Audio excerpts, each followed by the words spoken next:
তোমালোক এই ভিডিঅ'টোত বিভিন্ন কম্পাৰেটিভ এক্সামত আৰু চাকৰিৰ এক্সামৰ ক্ষেত্ৰত বা স্কলাৰশ্বিপৰ এক্সামৰ ক্ষেত্ৰত যিসমূহ জিকে আহে সেইসমূহ কেইটামান জিকে আজি আমালোক এই ভিডিঅ'টোত আলোচনা কৰিম। তো আমালোক বেছি দেৰি নকৰি ভিডিঅ'টো আৰম্ভ কৰি আছোঁ। প্ৰথমতে কি আছে, অসমৰ প্ৰধান তিনিগৰাকী ধৰ্ম প্ৰচাৰক কোন? উত্তৰ হ'ব শ্ৰীমন্ত শংকৰদেৱ, শ্ৰী মাধৱদেৱ, শ্ৰী দামোদৰদেৱ। অসমৰ তিনিগৰাকী মহাপুৰুষ কোন?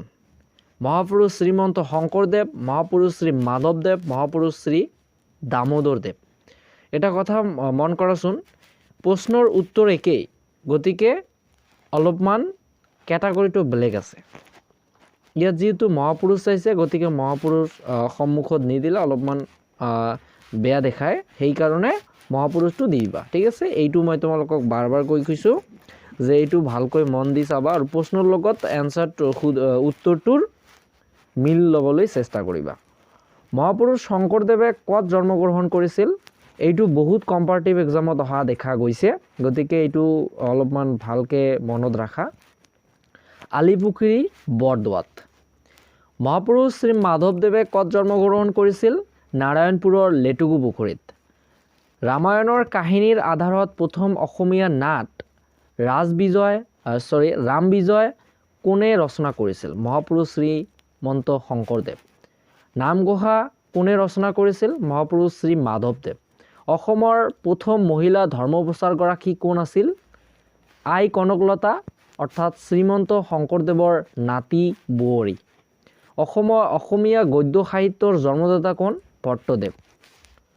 প্ৰথম অসমীয়া চুটিগল্পৰ ৰচক কোন? লক্ষীনাথ বেজবৰুৱা।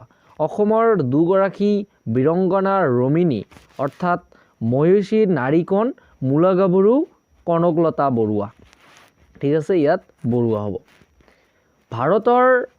ভাৰতৰ স্বাধীনতা আন্দোলনৰ অসমৰ প্ৰথম শ্বহীদগৰাকী কোন? পিয়লি ফুকন।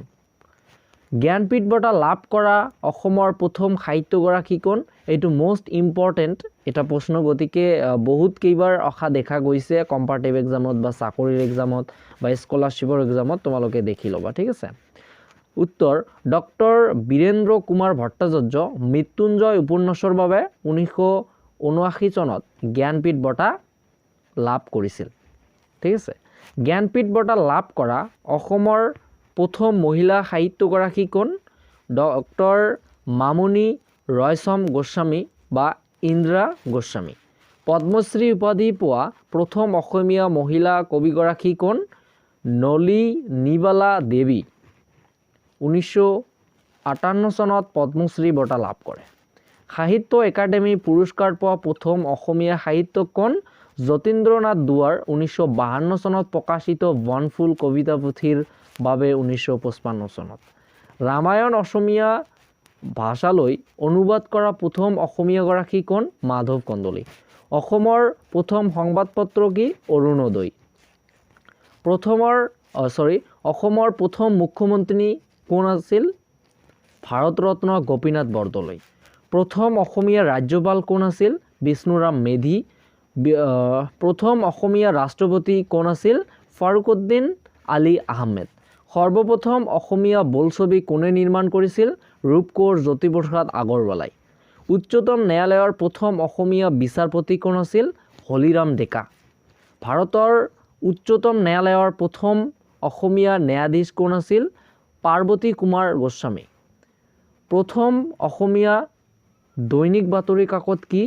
দৈনিক বাতৰি 1935-36 প্ৰকাশিত। আৰু চলচ্চিত্ৰ পৰিচালক প্ৰথম অসমীয়া কোন? প্ৰমেশ বৰুৱা। 1938 চন। গতিকে ছাত্ৰ ছাত্ৰীসকল, আজি এই ভিডিঅ'টোত যিকেইটা জিকে আলোচনা কৰা হ'ল বহুত ইম্পৰ্টেণ্ট আছে, বহুত চাকৰিৰ ক্ষেত্ৰত এইবোৰ জিকে অহা দেখা যায়, গতিকে তোমালোকে ভালকৈ দেখি ল'বা আৰু, ঠিক আছে। তো আজিৰ ভিডিঅ'টো ইয়াতে সমাপ্ত কৰিলোঁ।